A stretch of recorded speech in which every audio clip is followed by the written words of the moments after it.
Meanwhile, Cambodia has released the agenda for the upcoming ASEAN summit and related high-level meetings to be held in Phnom Penh from November 10th to the 13th. To tell us more, we're joined live by Anne Ballesteros in Phnom Penh right now. Crystal, how are you? Hi, Alma. It's nice to be Crystal. in the program once again. Just a little update with the ASEAN summit here in Phnom Penh, Cambodia. Each of the 10 nations which comprise ASEAN, namely Brunei, Cambodia, Indonesia, Laos, Singapore, Thailand, Vietnam, Malaysia, Myanmar, and the Philippines, promote cooperation, trade, security, education, cultural integration, and exchange in order to ensure peace, prosperity, and global competitiveness for all in the region.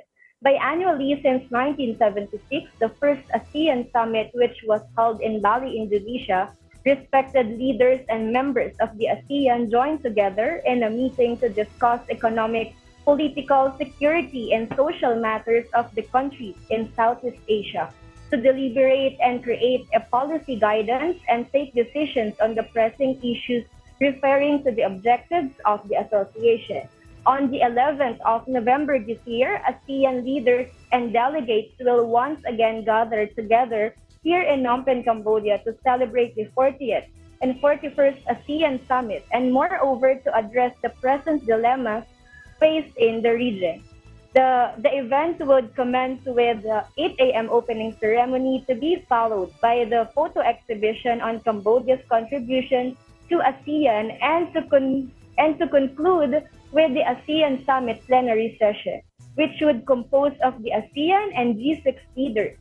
The latter make up of 6 other countries in the Asia Pacific, namely Australia, China, India, Japan, Korea, and New Zealand. King Norodom Sihamoni is expected to meet with ASEAN heads of state and government ahead of the kick-off of the meeting. Prime Minister Hun Sen and other ASEAN leaders will also meet with representatives of the ASEAN Interparliamentary Assembly, ASEAN Youth, and the ASEAN Business Advisory Council. Among leaders who have confirmed their summit participation are U.S. President Joe Biden, UN Secretary General Antonio Guterres, and Canadian Prime Minister Justin Trudeau. Hun Sen will hand over the gavel of the ASEAN chair to Joko Widodo, President of the Indonesia, as the next ASEAN chair at the closing ceremony of the ASEAN Summit. Back to you, Alma. Yes. Crystal, this is going to be indeed a very big event with President Biden going there, as well as the Canadian Prime Minister, as you said, and the UN Chief General, UN Secretary General Antonio Guterres, and of course our President Marcos will be going there as well. What are we expecting from him? Well, Alma, President Marcos Jr. is scheduled to hold bilateral talks with his counterparts from South Korea and Cambodia on the sidelines of the Association of Southeast Asian Nations Leaders Summit this week. He is also set to bring the issue of Myanmar to the table. And to recall, last month, President Marcos said that ASEAN has been unable to bring Myanmar to the table to discuss and resolve the country's issues. He even proposed to engage with representatives of their military government.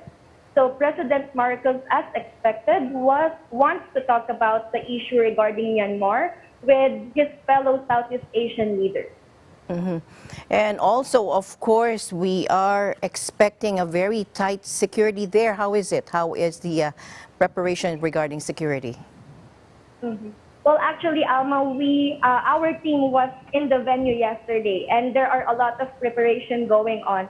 And the Ministry of Information also issued a guideline, which is about taking COVID tests every 48 hours for all the participants and for all the media who is going to the venue. And aside from that, Kamai Times reported that more than 10,000 security forces will be deployed to maintain security and safety, according to Lieutenant General Chai Kim Kon, Deputy Commissioner General and spokesperson for the National Police. All right. Thank you very much, Crystal. And we will be expecting more from you as we follow this developing story out of Cambodia. Thank you very much, Crystal. Thank you as well, Alma. Reporting here in Phnom Penh, Cambodia, I am Crystal Anne Ballesteros, and we live in extraordinary times.